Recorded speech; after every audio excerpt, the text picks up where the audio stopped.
And okay. Um, Hello, everyone. Good afternoon. We are group 2, and we worked through a landscape analysis of healthcare decarbonization. And our team is myself, Tara, Teresa, Cecilia, Nathan, and Margie. And it's been really incredible working with this group. It taught me a lot about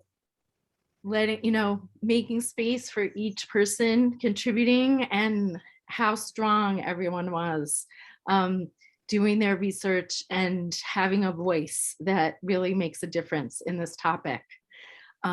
So I'm going to pass the baton. I believe it's Nathan who's going to be presenting on the global perspective. And teammates, I will keep a loose eye on the time for each speaker, and we will finish the last portion of our session today talking about the role of CHN in this critical topic and what we would like to do to move our group forward and help CHN. Nathan, baton is passed to you. Thanks, Anita, and thanks everyone. Looking forward to sharing. So I'm going to put a little different spin on the story sharing and try and equip everyone on the call with a effective, dynamic, and flexible set of facts to build a case depending on what your audience is, and with the theme of the law and policy and how it matters. And so depending on who your audience is and where you are, it's good to be able to have different tools in your toolkit to be able to whip them out and tell them. So just to use a little bit of a case study, imagine that you are traveling in your electric vehicle on one of California's roads. You are pulled over by a police officer and they say, I want to give you a ticket. You are going 70 and the speed limit is 55. And you say, officer, I humbly submit that the speed limit, in fact, is 70 miles an hour and I am not exceeding it. So then the officer says, okay, I'm sorry, I'm not even writing you a warning ticket. I appreciate you informing me about what the actual policy is. So applying this case study to our circumstances, the goal of the facts I'm about to share are to hopefully make it so that you can use any of these references depending on who it is. For example, a laggard colleague in our healthcare profession who says, what are you talking about decarbonizing healthcare? We're not about that. We just are about making money in the good old US of A.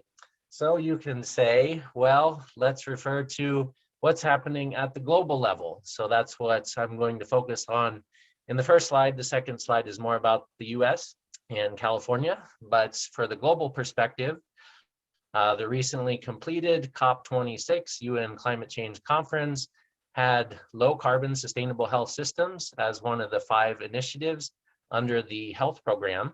So under this specific initiative, high ambition or high emitter countries commit to setting a target date by which to achieve net zero emissions.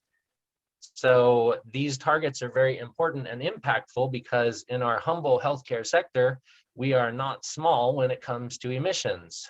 We account for about 4.6 of global greenhouse emissions, and the healthcare sector is about 10% of the global GDP.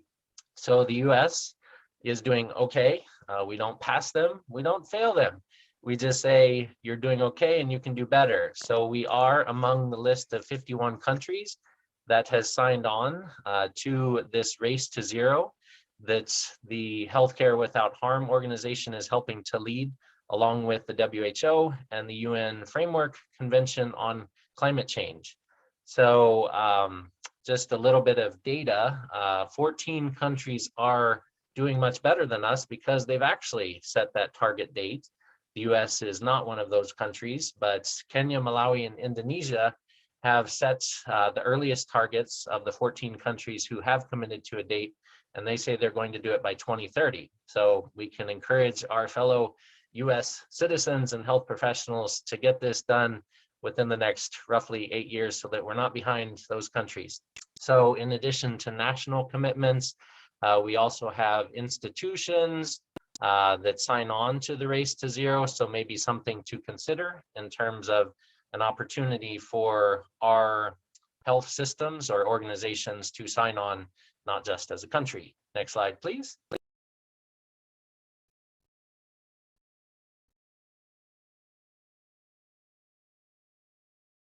Next slide, maybe. Or sorry, it's as we're- giving me a hard time. Hold on one second. There we go. It's the one just So before. shifting Oh, from it's delayed. Hold on. Okay. global to more the national level and state level, I figured that it would be relevant to give some specific language from California law that basically embeds climate policy in health policy and health policy in climate policy. At least that's the nice sounding flowery language on the piece of paper where this law is likely collecting dust. So it's up to us to ensure that this nice language is actually translated into the real world. And just want to do a quick shout out to RACE as a public health officer. That's the language on bullet point 3 highlights how local health departments are listed as the points of engagement. So we do have a strong opportunity to engage with specific areas within California in trying to ensure that the specific goal of decarbonizing healthcare is seen as a way to operationalize this important goal of embedding health and equity in California climate change planning. So just to mention the last point, at the national level where we have Kamala and Javier, Kamala being our vice president and Javier, I think it's Becerra, is the HHS secretary. So within the past several months, the Office of Climate Change and Health Equity is now housed within the Department of Health and Human Services. So essentially giving us clear point partners. And probably the last points I'll make is to not undersell ourselves, to think that we can ride this wave of building this case and engaging with friends and partners wherever they are, because we need all the help that we can get, and we're all in this together. So let's charge forward and tell those cops who try and pull us over and tell us to stay in our lane that this is our lane. Watch out. Thank you. Next, we have Margie. Next. Thank you, Nathan. Oh, you're muted, Margie. I'd like to introduce the National Academy of Medicine to you all. You probably have heard of the National Academy of Sciences. Well, the NAM, or National Academy of Medicine, is one of the 3 academies making up the National Academy of Sciences, Engineering, and Medicine. And these are private, nonprofit, non-governmentally affiliated groups, and they try to offer objective science, technology, and health advice, and to be trusted nationally and globally. They've got a very impressive membership. They're elected by their peers, and they're usually members who are outstanding in their achievement and exceptional leaders in the field. The goal is to be the most reliable source for scientific policy advice, and they're committed to catalyzing action and achieving impact. And they do this by marshaling diverse expertise to build evidence-based solutions. Next slide, please. Okay. Oh no, sorry. So in 2020, NAM launched a multi-year global initiative called the Grand Challenge on Climate Change and Human Health. And it had 4 strategic objectives: communicating the climate crisis as a public health and equity crisis, developing a comprehensive and long-term roadmap for systems transformation, prioritizing and catalyzing multi-sectoral actions to drive health sector transformation, and stimulating bold and interdisciplinary solutions to accelerate the pace of innovation and transformation. Next slide, please. So in 2021, this year, NAM launched the Action Collaborative on Decarbonizing the U.S. Health Sector. In short, it's called the Climate Collaborative, and it's a public-private partnership of leaders across the health system to address the healthcare sector's environmental impact. And members of this Climate Collaborative represent health and hospital systems, clinicians, private payers, biopharmaceutical and medical device companies, healthcare services, health professional education, academia, nonprofits, and the federal government. Their work is organized into 4 streams: healthcare supply chain and infrastructure, healthcare delivery, health professional education and communication, policy, finance, and metrics, so very detailed. The steering committee of this group wrote an op-ed in the New England Journal of Medicine just this month, 12/2, and it was called Decarbonizing in the U.S. Healthcare Sector, a call to action, and the link is right here. Next slide. So we're going to now move on to, is it Tara? I think it's Cecilia. Cecilia, sorry. Awesome, Margie, thank you. Okay, my role was to research healthcare without harm. I was putting it under the national umbrella, but it's actually a global organization. When you go onto their website, you have to pick your region before you can do anything else. So their mission is, as you can see, to transform healthcare worldwide so that it reduces its environmental footprint, becomes a community anchor for sustainability, and a leader in the global movement for environmental health and justice. So they have 3 overarching goals: 1, protect public health from climate change; 2, transform the supply chain, which I think is really huge; and 3, build leadership for environmental health. And some of their movements, which I was looking through today, are looking at food as medicine, working on building healthy food systems, pushing hospitals toward making more healthful choices in terms of the food that they order and source. I thought that was a really fun part of their work because I love food. We go to the farmer's market once a week, and we always, I love coming up with new things to cook. So that part of the research I enjoyed quite a bit. And I'll have the next slide if you can, Tara. Thank you. So their website is very nicely organized. On the top and on the left side, you have their issues and programs. Restorative healthcare is one, healthy food, like I was talking about, toxic materials, safer chemicals, environmentally preferable purchasing, waste management, and then climate and health. And Project Green Health is an organization through Healthcare Without Harm that hospitals can join. And it basically gives hospitals and organizations kind of a sustainability toolkit. And it also requires that they report their progress toward achieving sustainability. So it's not something that they can just pay lip service to. They have to actually be doing something and reporting their data to be a member of Project Green Health. I like this quote: as the only sector with healing as its mission, healthcare has an opportunity to use its ethical, economic, and political influence to be a leader in climate solutions. One thing that I didn't see addressed on Healthcare Without Harm, but that is something that we could all think about, is what role can we play in pushing our institutions toward being more politically active as far as, say, carbon taxes or other environmental legislation. And that's not specifically addressed by Healthcare Without Harm, but that's something that each of us as Catalyst Collective and CHN members could think about as well. Anyway, and then in terms of healthcare's impact, I think Nathan included it, 10% of US emissions, and then 4.6% of global emissions are from healthcare. And in terms of Amanda's question, I actually don't know, but I think that it is a nonprofit, yes. And Tara, if you could give me my next slide. And this is, healthy food. This slide is a little bit busy, but if it's possible to zoom in. So there's some ways to get involved from Healthcare Without Harm. And this is focusing on physicians, but I think there's a lot on there that welcomes other healthcare professionals as well, not just physicians. Physicians for a Sustainable Future is their Facebook group. There's some interesting discussions there, and there's some people who are doing some very inspiring things, podcasts, TED Talks, that sort of thing. Obviously donate. They have a newsletter that you can sign up for. Work toward building a healthier food system. And here is their slice from 2019 to 2020, what their member hospitals have done. So they make a note that a third of US hospitals are part of their network.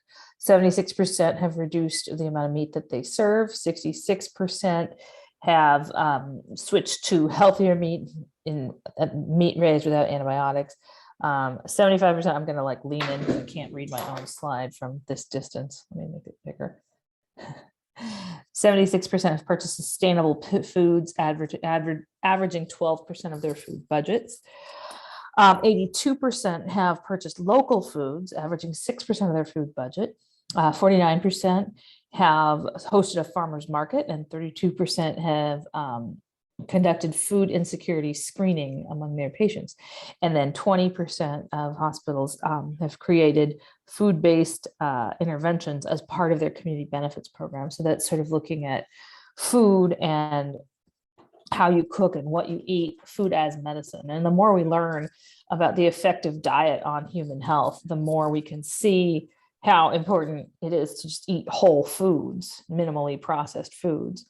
So that is something that I'm really interested in learning more about. And, you know, unfortunately, I'm not in primary care, so I don't really get to talk to people about their diets, but it's definitely something that I mention whenever the conversations about food come up at work. I talk about eating, you know, more whole foods and fewer processed foods and things like that. And that just raising awareness of the issues surrounding climate change and food are really important, because those of you who heard my story of South back in September know that I grew up on an almond farm. My dad is still a farmer. So, you know, growing things and making food can be a huge part of climate solutions. And, you know, as physicians, we might think of ourselves as being more divorced from that, but Healthcare Without Harm reminds us that, in fact, we really are not. And healthful food can be really good for the environment as well as really good for us. So that is my contribution in terms of healthcare without harm. And I see my 5 minutes is pretty much up. You did fantastic, Cecilia. And I believe Teresa was going to do this slide and then Tara, and we'll go from there. This one's just a quick term definition. So I put it in there because. Thanks. Yeah, I think this is just, there's a protocol that some institutions have followed to get to carbon neutral. And there's basically 3 scopes where you focus on addressing emissions from different sources. So scope number 1 is your emissions that come from, that you can control. The second scope is emissions that are attributable to the electricity you use in your institution. And then scope 3 is emissions from sources that are not directly under your control. For example, it can be for like administrative travel. Okay, I'm done with that slide. Great. Awesome. So we're going to kind of zoom in a little bit from the international and national levels to look at some local partners. What essentially building on the scopes that we were just talking about, the University of California system has this mission that all University of California schools should be net zero from scope 1 and 2 emissions by 2025. That is coming up very fast. And how they propose to do this is by reducing consumption, increasing efficiency, and importantly, purchasing carbon credits. So some of the major players in this landscape is at least in the Bay Area, is UCSF Office of Sustainability. And in many other UC campuses, they also have offices of sustainability. As somebody based in the Bay Area who went to UCSF, I know most about UCSF, so I'll just talk to you a little bit about what they're doing and then how that could be applied to our work. So in terms of UCSF hospitals, they're doing a lot of work with their Office of Sustainability sustainability, but it's very like segmented because each department is approaching sustainability differently. They've had a lot of headway, particularly in surgical departments, because there's a lot of low-hanging fruit for healthcare decarbonization there. But the person who is kind of in charge of all of this, at least at UCSF, is Gail Lee. And when I spoke with her a couple of months ago, she was mentioning that, you know, things like greening the OR have been like accelerated rapidly depending on the buy-in of each department, with I think she mentioned the neurosurgery department being very bought in because there's also a lot of cost savings potentials for them. And so going to like potential for collaboration, UCSF is actually doing a whole lot as a system, but they're also incredibly well resourced. They have a lot of buy-in from their departments, and for a lot of these, particularly surgical departments, this is very cost effective for them. However, thinking about like local clinics and other UCSF affiliates, such as Children's Hospital Oakland and Lifelong Medical Center, I'm not sure if they have the same kind of momentum behind their greening practices or the same like financial capital to start off, as well as those motivations to green because it will save them a lot of money. So I think it could be interesting to build on the momentum of existing University of California systems that are attached to hospitals and see if maybe we could advance their efforts or branch out to some of their clinics. So thinking about like UC Davis also has a medical center, UCSD also has a medical center, UC Irvine, and going from there. So I'll go to the next slide here and then turn it back over to Teresa. Are you talking about Harvard? I think it was Margie. Yeah. Oh, Margie. Okay, awesome. So in 2018, Harvard Medical School teaching hospitals and their clinical institutes were committed to decarbonize. And they had a couple phases. Phase one was to reach out to every healthcare system in the US, asking them to create and publicize a plan to reduce their carbon footprint and to join a coalition of healthcare organizations who have already taken steps to decarbonize. In 2020, the Harvard Global Health Institute launched a new initiative called Decarbonizing Healthcare, and they're about educating and featuring series of events and publications to celebrate organizations that have already committed to decarbonize. And their aim was to signal that the health sector understands the importance of tackling climate change as part of its mission and providing health care to their patients. Let's see. So they have many partners. You know, now they have 25 individual facilities that have agreed to significantly reduce their gas house emissions, and their aim to facilitate similar commitments from other hospitals, first in Massachusetts, then across the nation, then globally. So I think that's a model that we can think about, is how do we engage our local hospitals first, and then maybe Northern Bay Area first, or Southern California, and then the whole state, having a coalition of all these hospitals. So we're going to turn it over to the next speaker. Teresa. We'll talk about Kaiser. Okay. Hi, good afternoon, everyone. So I think most of us here know who Kaiser Permanente is, but for those who don't, it's one of the nation's largest non-for-profit health plans. It serves more than 12 million members in 8 states and the District of Columbia. And it reached this ambitious goal of reaching carbon neutrality in 2020.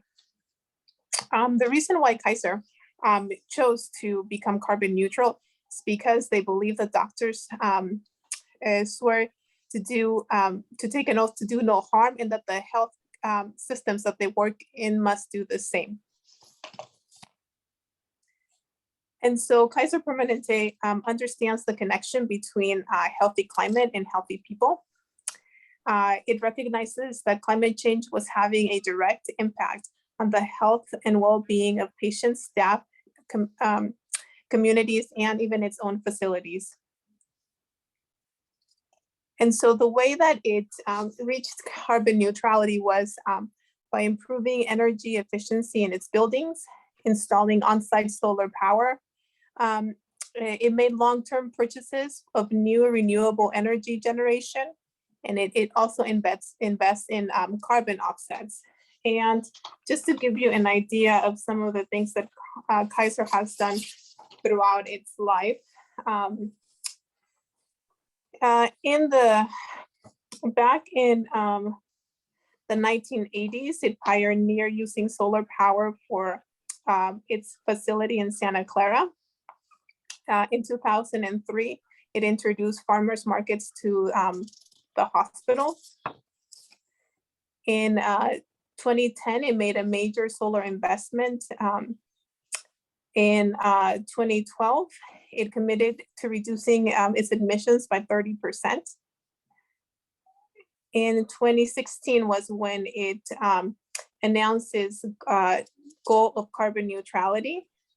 In 2018, it created the first renewable hospital microgrid in California, and that's actually in Richmond. There's a YouTube video also of an interview with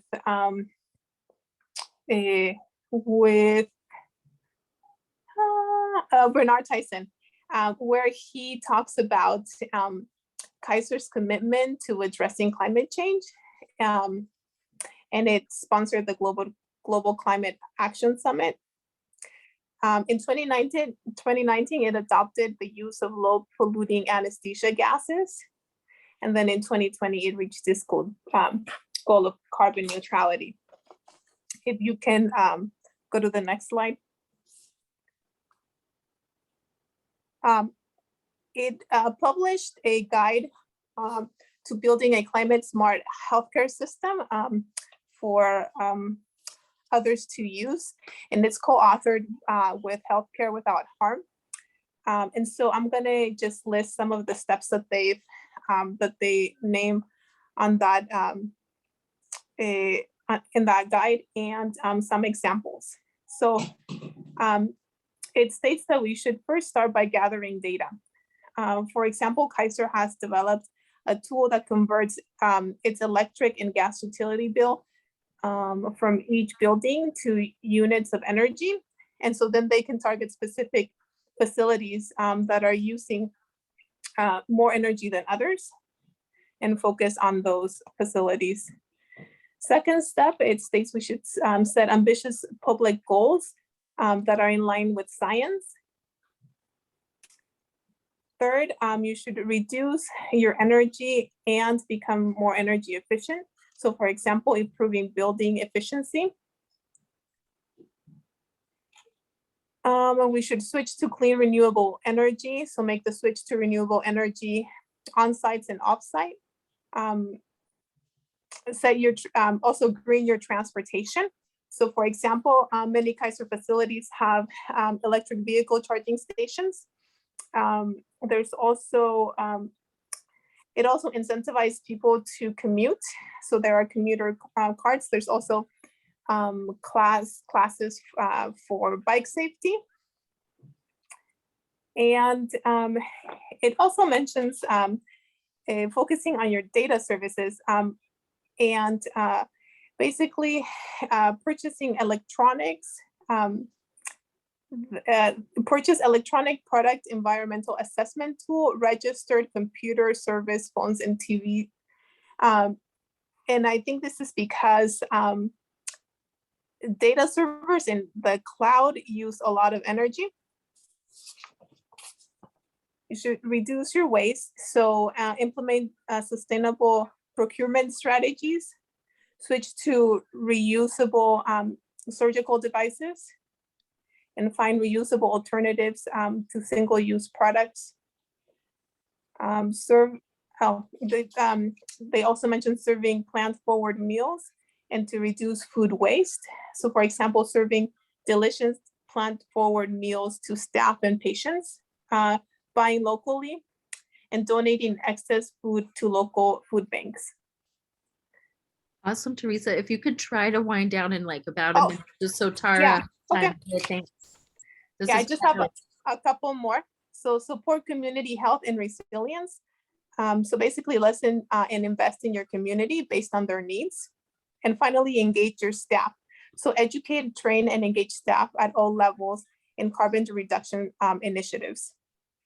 So the final slide is what Kaiser is going to focus on for the future, and this is focusing on scope number 3, so reducing, includes its chain supply. Yeah, I think that's all I have to say about that slide. Awesome, Teresa. And Tara is going to talk to us about 2 other really interesting entities, and then we'll move into the group section. Thank you. Awesome. Thanks so much, everybody. So yeah, then I kind of thinking about other creative solutions to healthcare decarbonization. We go into the corporate sector. There's a lot of companies that have been tasked with helping businesses decarbonize. And among one of those companies is Mazzetti, which is a B Corp whose mission is to create healthy, enduring environments. They bring together engineers, building designers, a lot of non-healthcare folks, and essentially are contracted by organizations to help become more sustainable. They have offices throughout the country, including 2 in the Bay Area in San Francisco and Sacramento. I believe they may also have one in Southern California. They received the California Energy Commission's grant in 2020 to create a decarbonization handbook for California hospitals.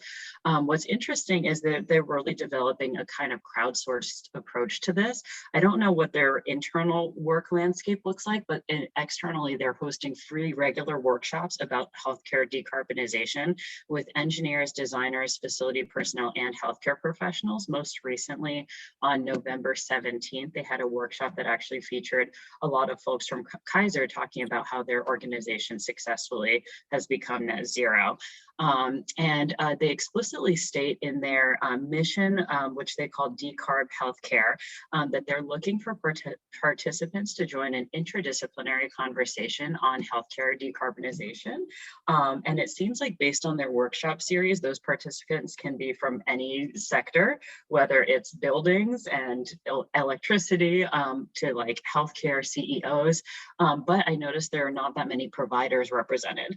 So this could be a niche that if we're interested in looking at corporate partners, particularly for who specialize in greening larger buildings, Mazzetti could be one group to look at. And then in terms of community startup partners, there's an organization called Block Power, which was founded in 2012. They are a Brooklyn-based energy tech startup that works to convert old buildings from gas to electric. Something that really stood out to me about Block Power is their mission is very rooted in community, and it's really driven by the needs of the community. So they have been working primarily in low-income areas in Brooklyn. They specialize initially in residential and small commercial. And their whole idea is if you, for example, live in an old apartment building, your heating system has not been upgraded in like 50 years. You're wasting a whole bunch of your heating bill on something that is actually not even good for the environment. So they have a technology interface which they install that basically tracks energy use in these buildings and then makes recommendations for upgrades. And they provide building owners with the funds to electrify old systems.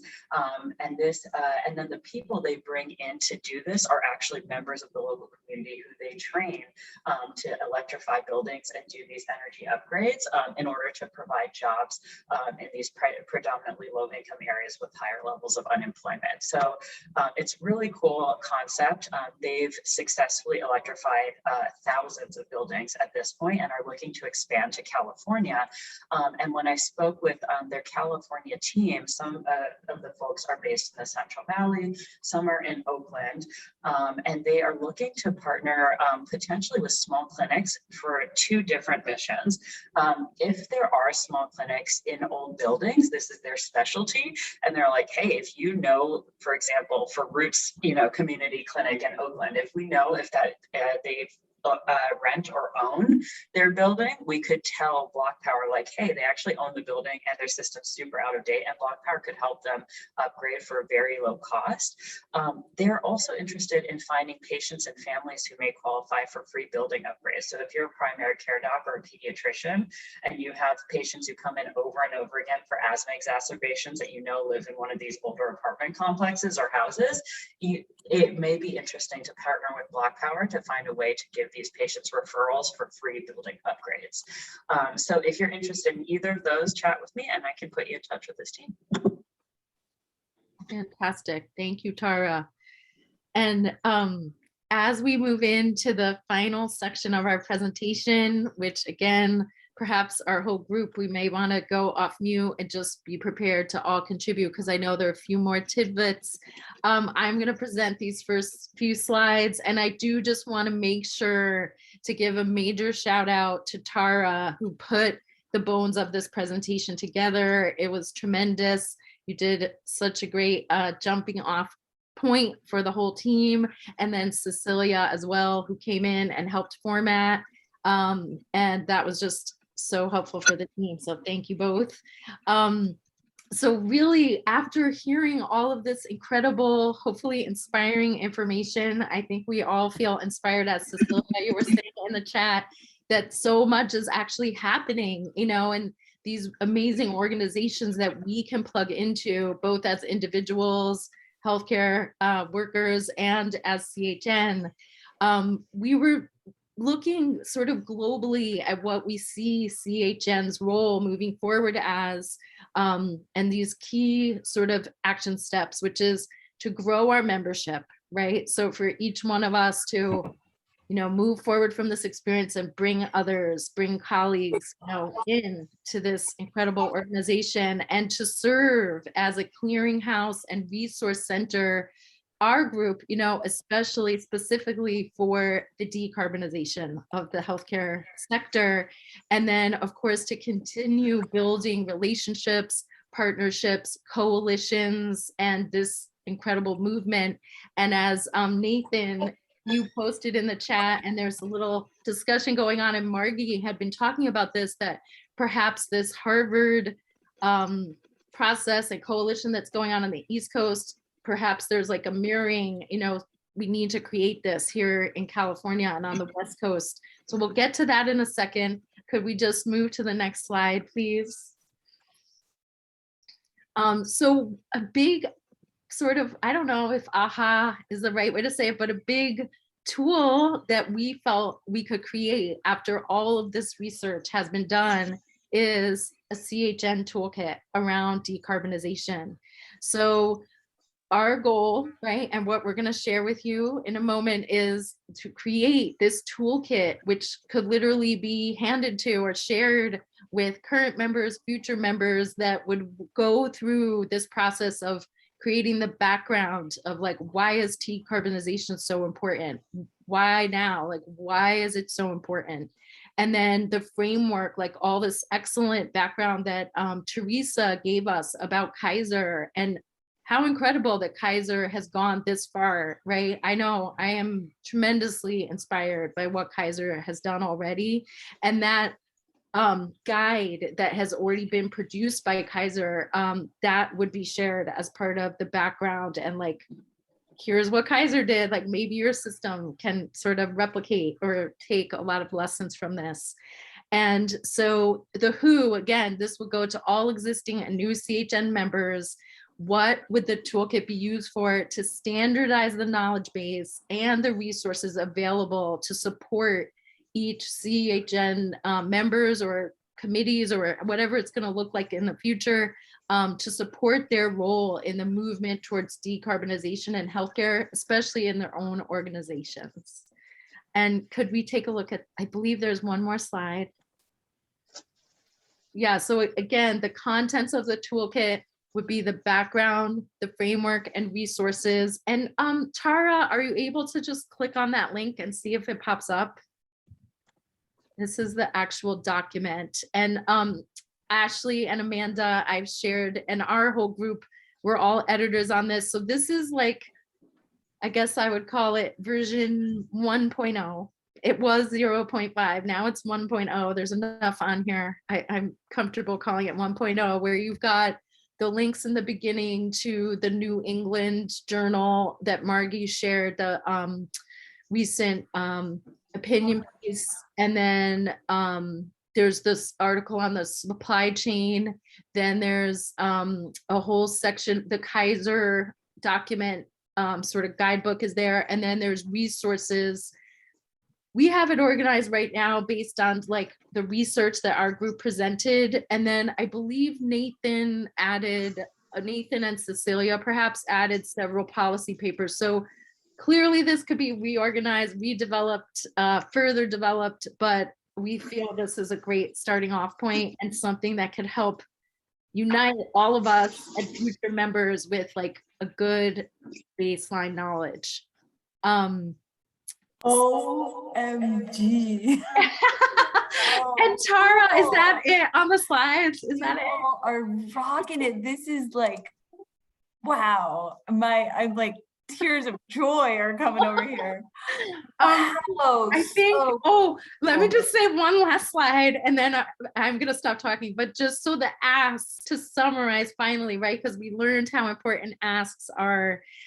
We want to see us join and commit to remaining a part of CHN, talking to friends, family, colleagues, patients about climate realities and decarbonization in healthcare and perhaps in their own sectors as well.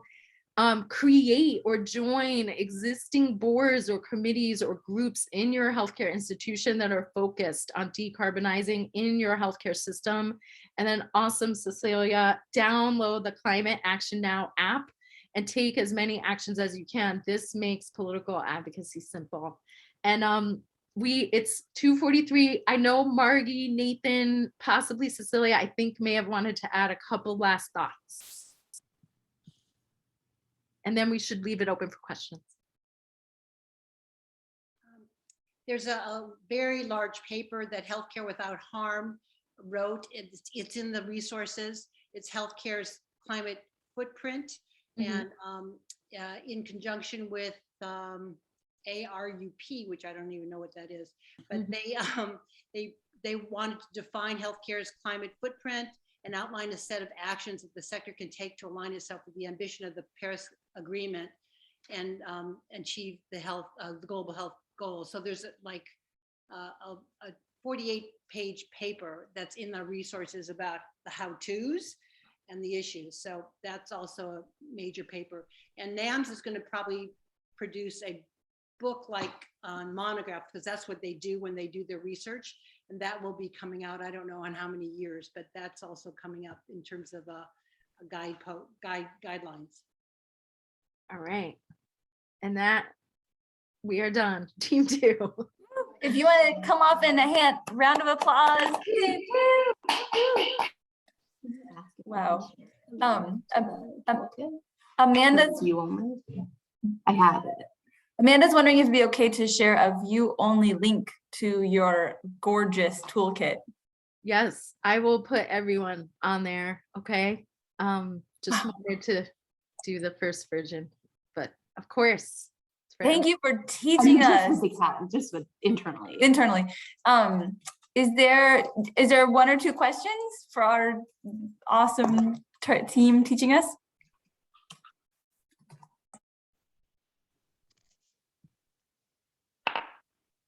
Yeah, I just think it is so awesome, and that, you know, we should build on and replicate what's been successful, and that within CHN, you know, we have the means to influence, you know, organizations, the places we work. You know, it's harder, but it's still, yeah, important. And I think success in other places speaks to what can be done. I think an action that can be taken is that we all go back to our institutions and say, can we start a sustainable energy or sustainable decarbonization group? You know, go back and as a kind of more grassroots thing. Let's start thinking about this. Let's get that conversation going. Let's get other members into this team, and starting off at individual institutions and clinics to start that conversation and start getting this going.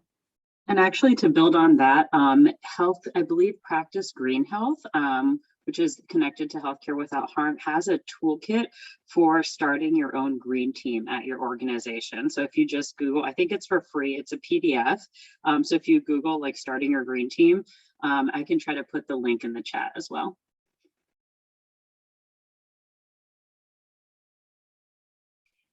Yeah, oh my gosh, guys, this is amazing. And I'll say just like 2 seconds I've been putting in the chat about my clinic, but which is like literally one office in like an old office building in Richmond. So I feel like for me, sustainability in my clinic has always seemed so far off and also sort of unimportant. Like who, if we recycle, like we don't even recycle. It's like probably illegal what we're doing, to be honest. But it's felt so remote, but this is really exciting to hear about how it could be part of a bigger picture. And I guess one question that I have, if you guys can speak to this, is certainly, I mean, we by no means are trying to be healthcare without harm or could be healthcare without harm. So I guess one question is, what do you got from this research? Do you guys, or do you all like, what do you, is it like going back to our individual practices and saying, this all exists, like what are we doing? And for those that are already doing something, how can we do more? Is that basic? And like, are we part of healthcare without harm? Like, is that sort of the connection that you guys are seeing? I think it depends on the person and the organization. For me, the organization I'm in is doing a lot, so I feel more called to kind of focus on political actions as much as I can. I mean, I don't do them all the time, but that app I was mentioning makes it a lot easier. But I think that kind of depends on the type of organization each of us is in and where that organization is.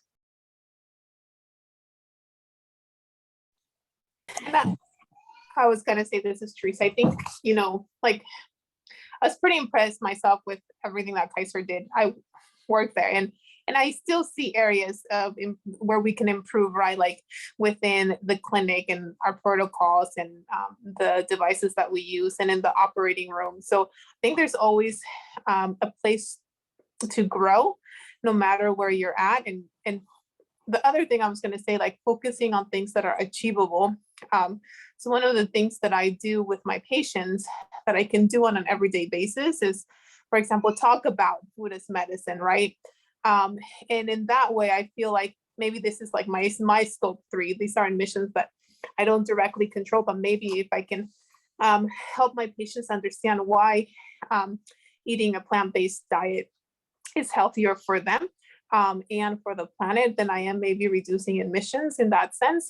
And then just really quickly, I'd like to say that I feel that practicing that really helps me empower patients.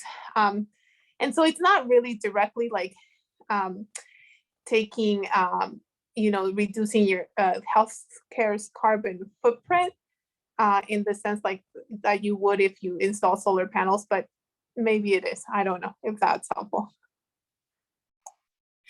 Awesome. Well, huge round of applause for Team 2 also. And we're going to make space to dive into our partnership process in Team 3. Who wants to screen share for that? Ode, are you? Sorry. And Odd? Are you okay to screen share? Oh, it looks like you, okay. You messaged me back. Thank you. For Team 3, do we want a 5 or a 10-minute warning in the chat? We have not, I don't know if we're prepared to answer that question. What do you think?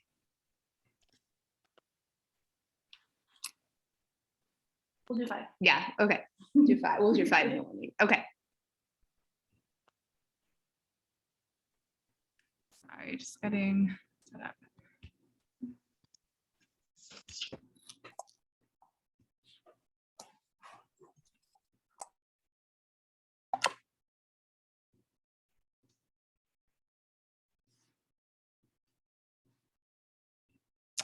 Oh, it looks like I won't be able to share. Amanda, do you think you can share? I have to like turn off my Zoom and come back on.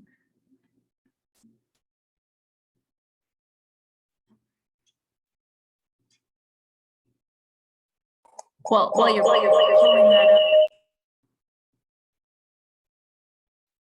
Okay, while you're pulling that off, pulling it up, we're really looking forward to this because, as you know, there's nothing like theoretical about any of the work that your teams have done. So we are ready to kind of test things out as we grow forward. So I really appreciate the time that you all put into building CHN, which your work is doing.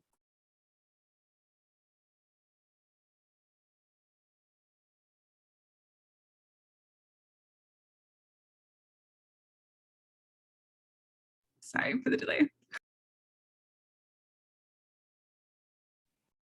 Oh, do you want me to screen share? Yeah, that might be faster at this point. I'll Yeah. yes. Okay. Awkward. Alrighty. Ooh, that's pretty.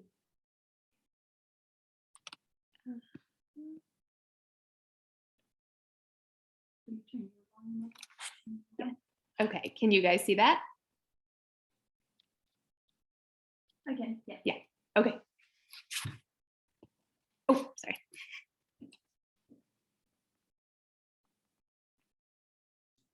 See. We had a video, right, Amanda? Is that? Sorry?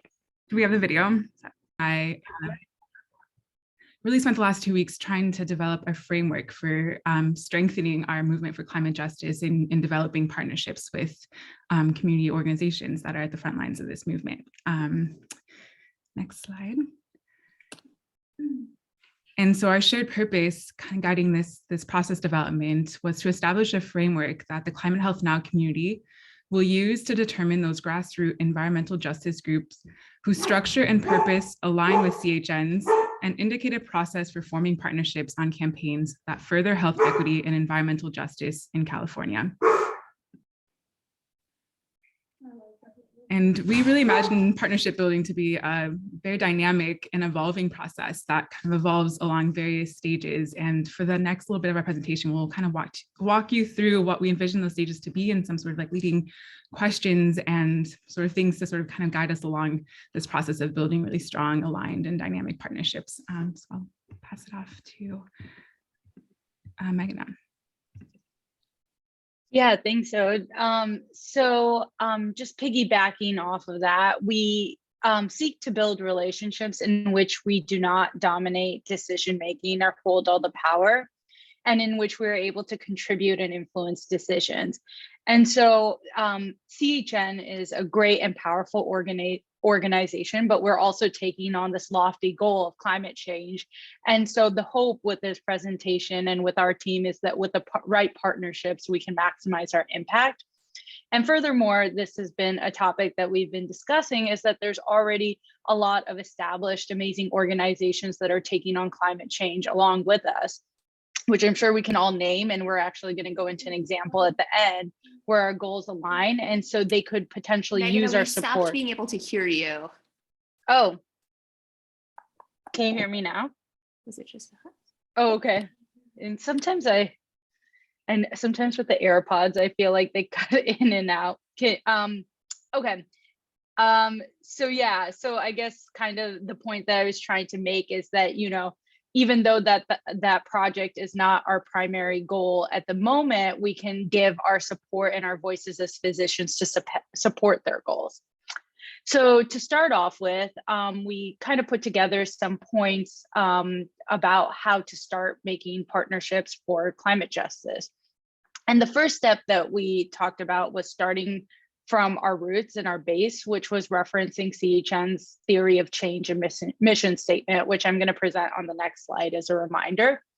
And then we also discussed about potentially formalizing this into an internal committee so we can review partnership requests within CHN. And so this is kind of like a long-term goal that we're thinking about.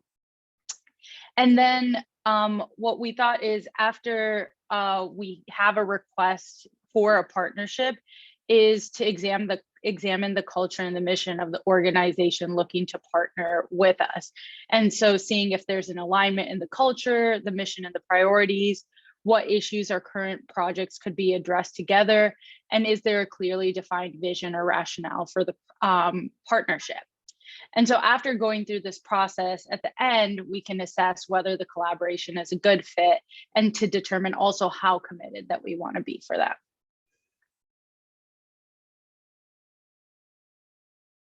The next slide. Yeah, I think we lost the slides. Do we lose the slides? Okay. Yeah. So, so we're on slide number 4, possible ways to support. So, you know, we looked at, did you want to discuss our theory of change first? Or you already? Yeah, did? sure. I just wanted to, I know that we've looked through it. I don't have to read through the whole theory of change, but I just wanted to show on the previous slide, if you don't mind going back, and everyone can read through it on their own time and we can share the slides, but this is our theory of change. And so this is kind of what we discussed about having this on our minds whenever we're making partnerships. Okay, I'm done now, Vanessa, you can. Okay. So what we considered are not, you know, a complete list, but some possible ways that we could support other organizations, you know, in terms of when we do partner. You know, in some instances, it could just be, you know, our letter of support that we sign onto or send in terms of what the issue is. It could also be that we refer the request to a specific hub, you know, if that's where it would have the most impact based on, you know, if it's specific to a geographic region, the campaign that the other group is doing. And we can also, you know, our strength is in our trusted voice, right? We can offer a CHN team member to give testimony or public comment, or even, again, you know, being impactful by writing letters to the editor, particularly in, you know, regional newspapers. And the other thing is to do a call to action where we would contact all CHM members to let them know that it's important in a specific time frame to contact their public officials or as individuals to sign on to campaign letters. Again, this is not a complete or exhaustive list, but we just wanted to indicate some possible ways that we would support partnering organizations. And so on to the next slide, and I think Amanda's gonna talk about developing relationships. Oh.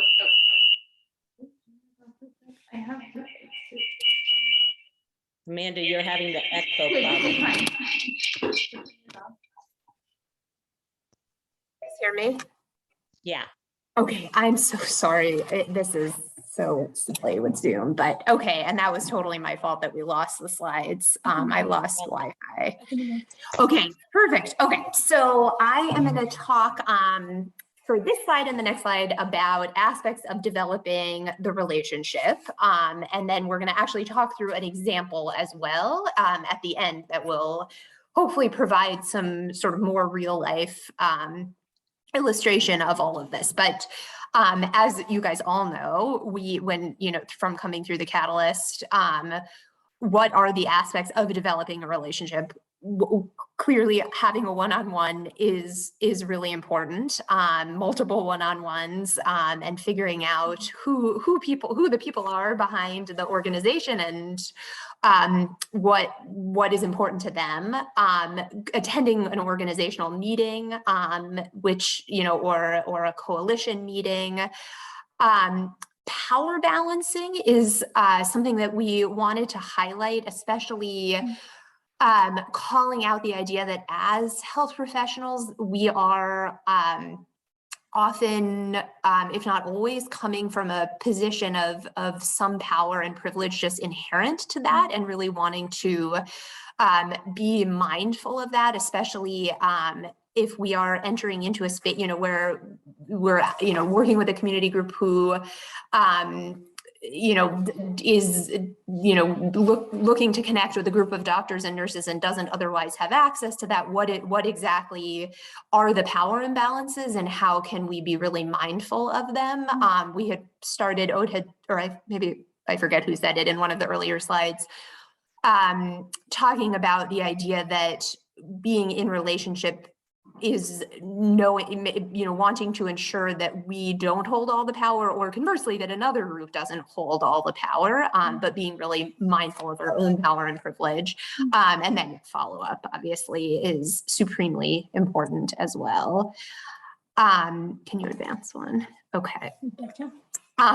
So just to kind of put a little bit more detail to all of that. So in terms of implementing partnerships, so number one being to understand the goal or the goals of an incoming partnership request, and using what doesn't exist yet, but what we've also talked a bit about and are excited to continue the conversation around is what might CHN's policy platform look like, and having something. I think we're all excited about the idea of having a living, visible, transparent document that at least highlights what this is CHN's climate justice platform. Here's how we talk about it.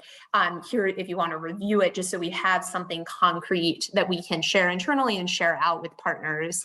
Identifying resources that will be needed depending on what is involved in, is it writing op-eds? Is it writing letters to the editor? Is it, to give a real life example of the Rule 6.5, the role CHN played in Rule 6.5, is it putting on a press conference? Could we actually do that?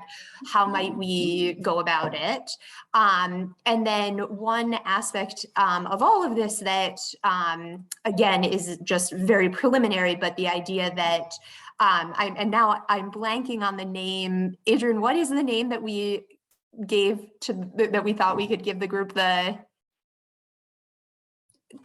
Was it the something like Collaboration Council? The Collaboration Council. Yeah, that was what Adrian came up with that, and we liked it yesterday.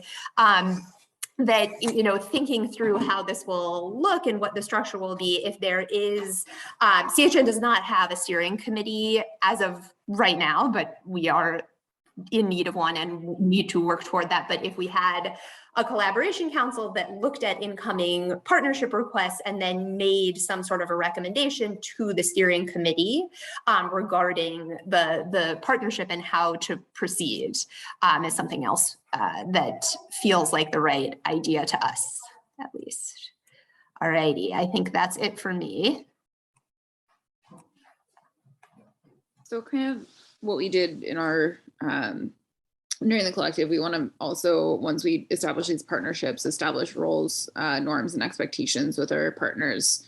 So kind of what we have already experienced in our small groups, defining roles, which I think creates this sense of accountability and ownership of whatever that person is assigned to, and I think helps people get excited about what they're doing. I think something that's going to be really important is finding dedicated contacts at different groups.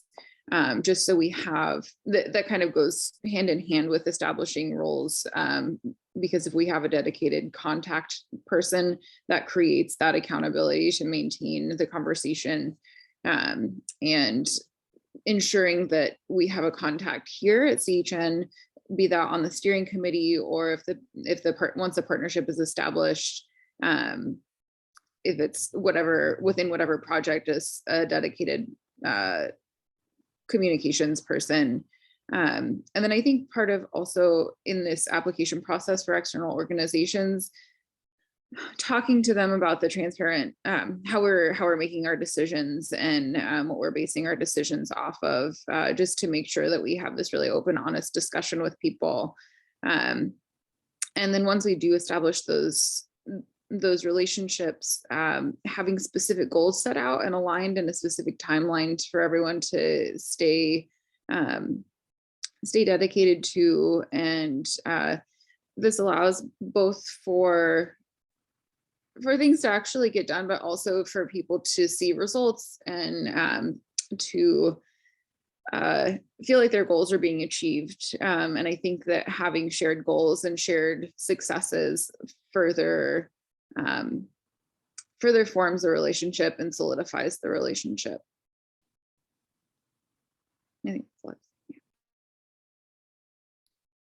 So then we have a slide about assessing and revising the partnership. So the idea was that we'll have organizations approach us, want to work with us. There's an initial process for figuring out whether collaboration will work well, to what degree there will be collaboration. But once that's all underway, we need a way to assess, what are the outcomes that are taking place? Does it feel like the collaboration is going well or not? What would we as CHN consider success? And we brainstormed a handful of examples, but I think we can think that through together as well in the example that would be given soon. And then, CHN is an organization that is like relatively young and will continue to grow, will continue to change, and the nature of collaborations as a result will change too. And so I think in each collaboration, there will be lessons learned and things that went really well, things that could be done differently the next time. And so instituting kind of a formal process for reviewing collaborations, how they're going, how they went, and learning from them would be an important part of this process. And obviously getting feedback from partners about how do they feel the collaboration is going, what could be different, are there any changes in what the goals would be or what the nature would be? Next slide. And then the idea of sustaining the partnership and maximizing the impact. So it would be important to continue to develop and expand the partnerships in order to build coalitions, which we know for something as enormous as climate change, you need a lot of coalitions. And then using those partnerships to figure out if we can develop CHN's organizational competencies and capacities and how our skill set or experiences can contribute to other organizations' competencies and capacities. Next slide. So I think this is back to Aude.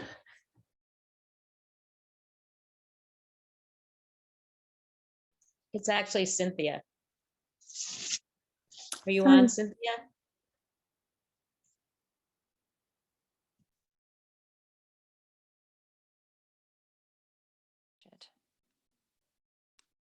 Can you hear me? Oh, yeah. No. Yeah, just a little louder. Got me?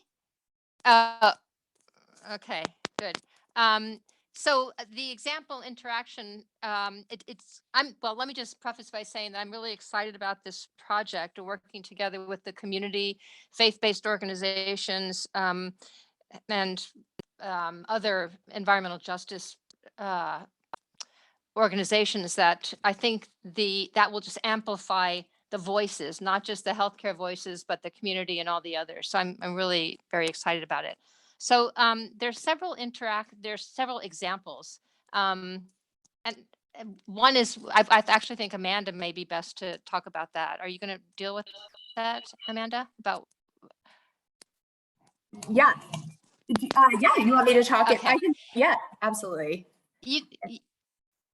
Yeah, I can mention other ones as well, but we've spoken about Oakland Airport and stuff. But I think I'd like to.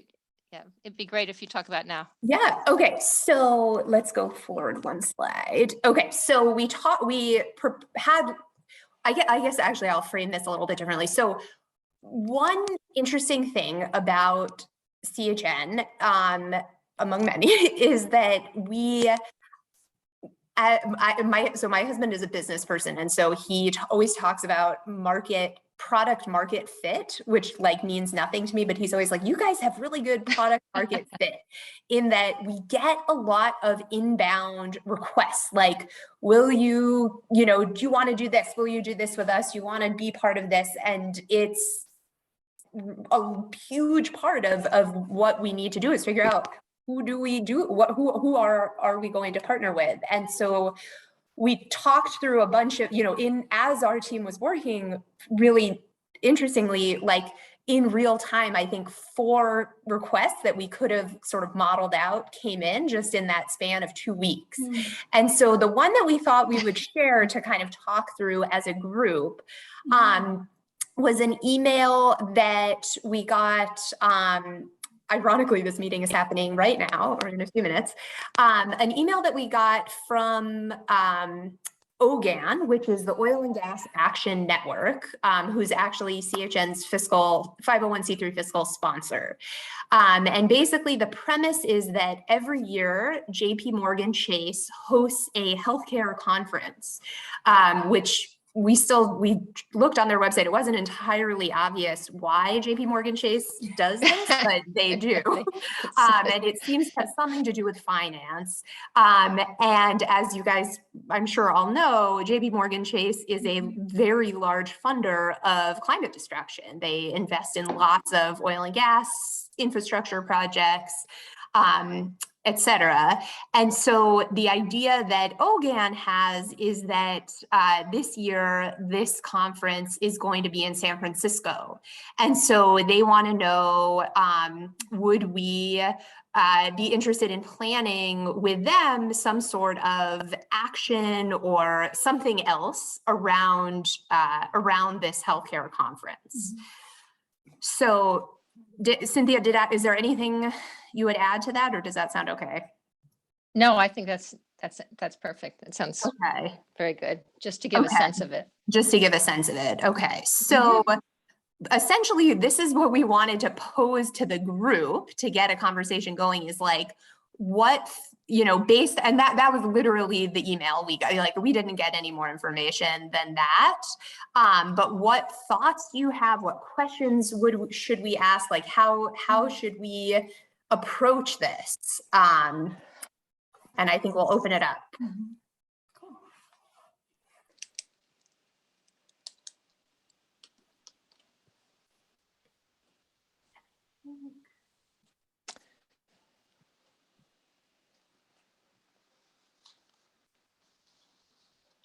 And maybe to get things going, does somebody from the partnership team want to throw out some of the things we talked about?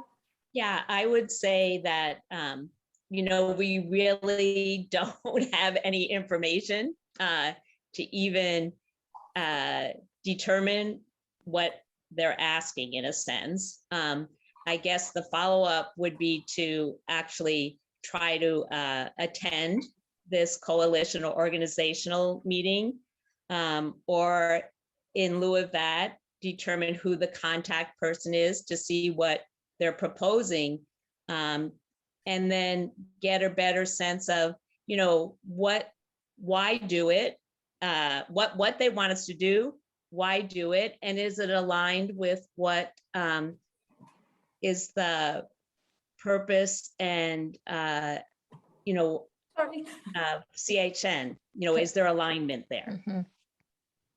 Yeah, I agree with Vanessa. I feel like their invitation is so vague that I wouldn't even know what to offer them, because they're not asking for anything besides like, does this sound neat to you? And you're like, I have no idea because I don't know what it is. And that's basically all that I got out of it, was like,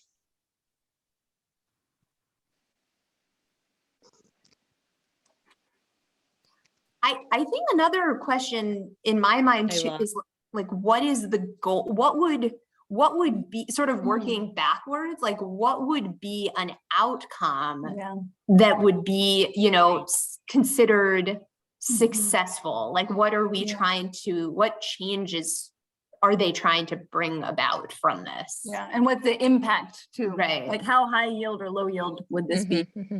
It's like calling a consult. You have to know what the ask is. Right, you have to know what the What's ask the is. question? Yeah. Exactly. And what's the expectation in terms of what they think they will achieve, you know, because we have to also consider from our side, you know, capacity and, you know, a lot of things might align with what we're trying to do, but sometimes based on time frame also, we might not be able to respond that quickly in terms of getting things up and happening. Another thing that I think that was discussed is when we were talking about this example is like level of commitment to, because it does seem like, oh, it's like one event, which is this conference. And Event, so yeah. it is, so it's one singular thing. So it could be maybe a lower commitment that we could take on, but also, as Ashley mentioned, is it worth our time to invest in it too? So that was another thing that we were curious about. Yeah, sometimes the one and done is not really so worthwhile because it's not, building partnership or, something ongoing. Other times it might be, and then sometimes it's regional too. Yeah, I'm not coming up to San Francisco to march with you yet. You know what I mean? So it could be something more regional. Margie, you have your hand raised? So you've got this process. Who's going to be making these decisions? Your team? Are you guys all volunteered to be that steering clearinghouse? Who is making these decisions? And it seems like it's kind of a long process to make these decisions, investigate who they are, what their purpose and what lines. It's going to take it takes a while to make these decisions. How did you see that happening?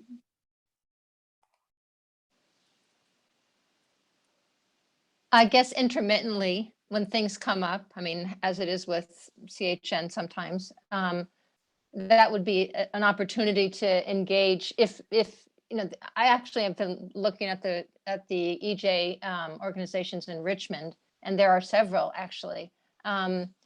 And it is possible, I think, just to get, as I mentioned, just to get a lot of voices together, not just from healthcare, but from the community. And they turn out pretty well, especially the youth.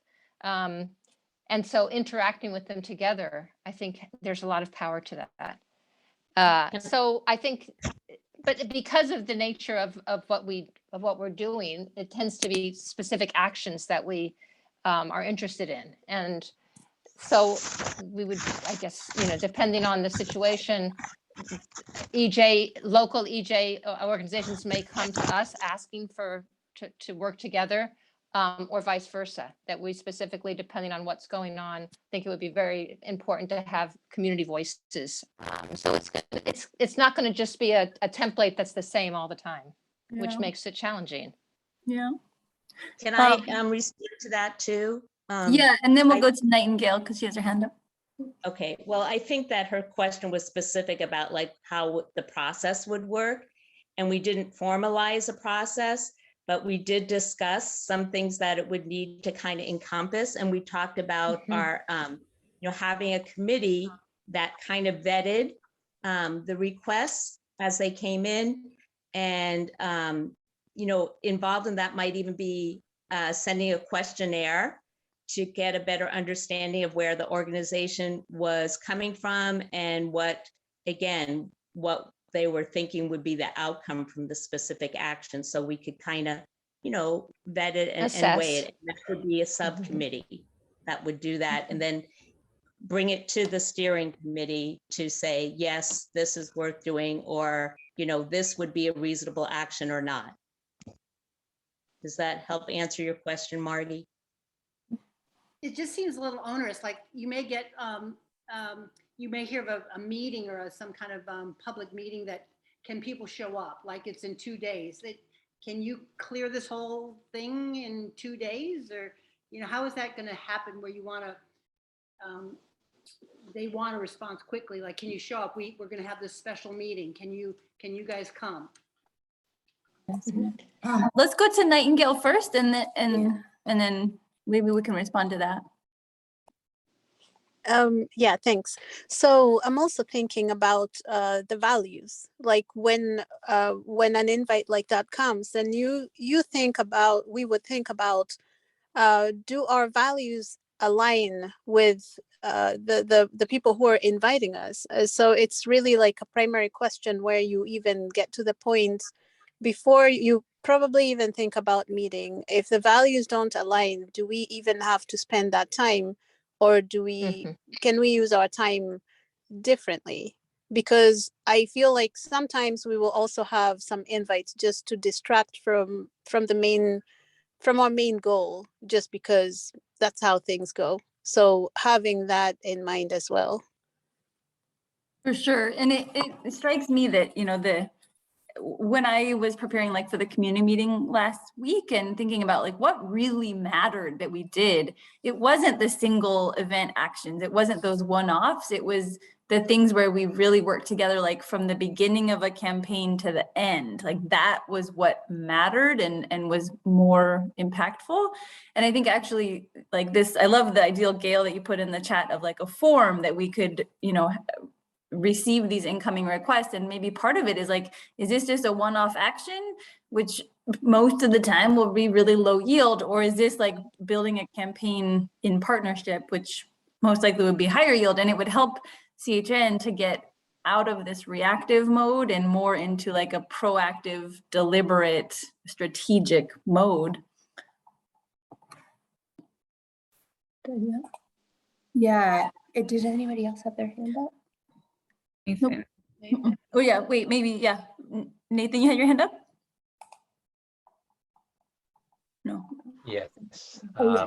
So I think an interesting element here is that if I understand correctly, this offer to participate came from OGAN, which has a unique relationship with CHN. So that's an interesting twist. But I also think that this is more about a process, and this is a good example or case study. I don't think whether we fall on one side or the other is that important. I think it's just sequentially, transparently building the organizational culture. The question about who are we is very much defined by what we do and who we do it with. And so having, in contrast, I think, to the partnership form, which presumably would be posted externally of open access for the public, this would seem to be something where a database could be developed, which that team that has the very important task of figuring out what's the highest yield uses of our time are, and that's in effect will over time help to define who we are.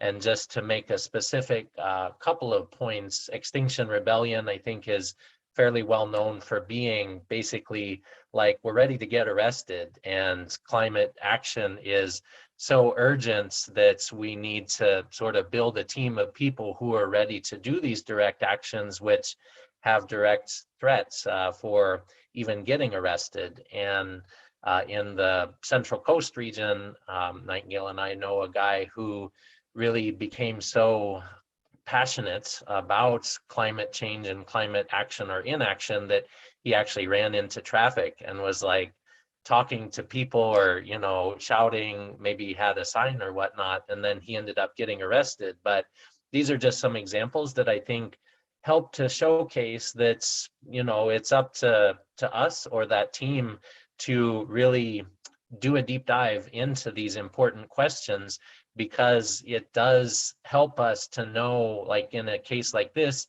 one argument for it is that it shows how committed we are, that we're ready to do direct actions that point fingers at, the oil and gas emitters, and that would have potential strengths or opportunities that Rainforest Action Network and others who are in the direct action space, they would say, hey, this is cool.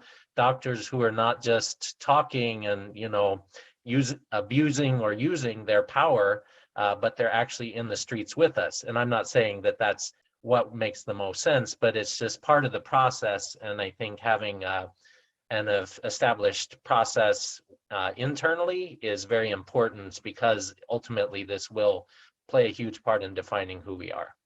Yeah, I'm being a terrible timekeeper. We have 1 minute. I'm sorry. So yeah. Can we go to the last slide and maybe can finish up?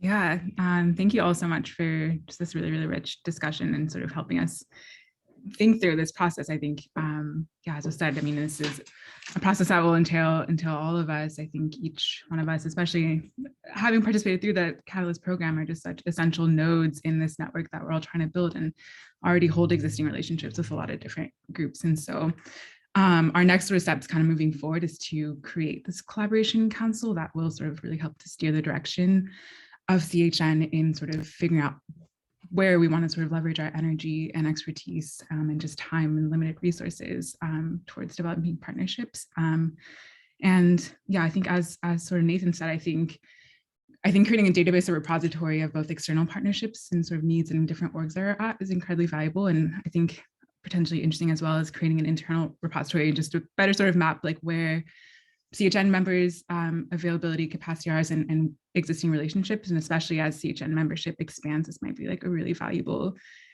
thing to have to be able to, you know, respond like more quickly to requests and just, yeah, sort of having that map. And so those are kind of the next steps is to create these potential questionnaires and sort of really further building out this process for addressing incoming partnership requests. And so definitely looking forward to continuing this process and conversation.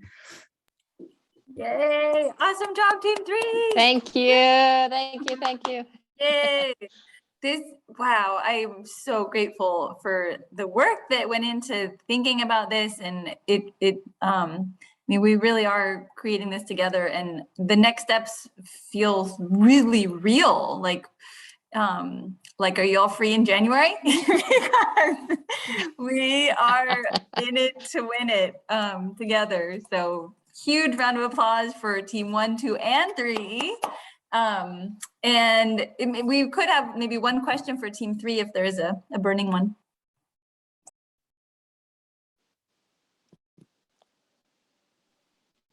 Okay. Can I okay. Oh, I was gonna just Margie, to the point. I mean, I think there's so much here that we don't. Oh, can you? Yeah. Can you guys hear me? Yeah. We can hear you. Yeah. Go ahead. There's. I mean, how to operationalize this, I think, is really complicated but exciting and interesting. But I think also there would have to be some sort of like a threshold, you know, that certain, you know, like is a one-time action, very, you know, if it's, you know, what sort of is the threshold at which something would kind of get triggered to go through this process. And I don't know. And the other thing I just wanted to underline again is I think a lot of this really also hinges on having a platform that we can stand on, which, you know, I think is something that we can look at and share and say, this is where we're starting from. This is what we are for. Where does this overlap with what you are for?